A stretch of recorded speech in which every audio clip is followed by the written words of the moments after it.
మన India capital అయిన ఢిల్లీలో బాంబ్ బ్లాస్ట్ జరిగింది భయ్య. అసలు టెర్రరిస్ట్ అటాక్ ఇది. అసలు 7 మెంబర్స్ దాకా చనిపోయారు. 24 మెంబర్స్ దాకా హాస్పిటల్‌లో ఉన్నారు. అక్కడ ఉన్న కార్లు, బైక్‌లు మొత్తం అన్నీ కాలిపోయాయి.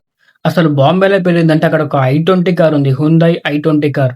ఆ కార్ నుంచి అయితే బ్లాస్ట్ అయితే వచ్చింది. ఇప్పుడు ఆ కార్‌ని డ్రైవ్ చేస్తూ ముగ్గురైతే వచ్చారు. అసలు బాంబ్ పేలింది. ఆ కార్‌లో నుంచే పేలింది. అసలు ఈ బాంబ్ బ్లాస్ట్ కన్నా ముందు హర్యానాలో పోలీస్ వాళ్ళకి ఈ బాంబ్‌ని తయారు చేసే మెటీరియల్స్ అన్నీ దొరికాయి.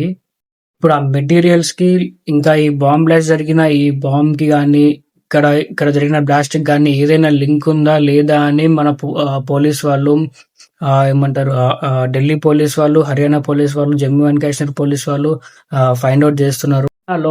పోలీసులకి డాక్టర్స్ దగ్గర AK-47 గన్స్ దొరికాయి. ఇంకా చాలా వెపన్స్ అనేది దొరికాయి. ఇది టెర్రరిస్ట్ అటాక్ కూడా కావచ్చు. ఇప్పుడు మన ఇండియాలో ఉన్న అన్ని స్టేట్స్ హై అలర్ట్ లో ఉన్నాయి. ఇప్పుడు ప్రెసెంట్ అయితే ఈ డీటెయిల్స్ అన్ని బయటకు వచ్చాయి. ఇంకా పోలీస్ వాళ్ళు ఇన్వెస్టిగేట్ చేస్తున్నారు. ఈ న్యూస్ గురించి ఏం అప్డేట్ వచ్చినా కానీ నేను మీకు ఒక వీడియో చేసి పెట్టేస్తాను.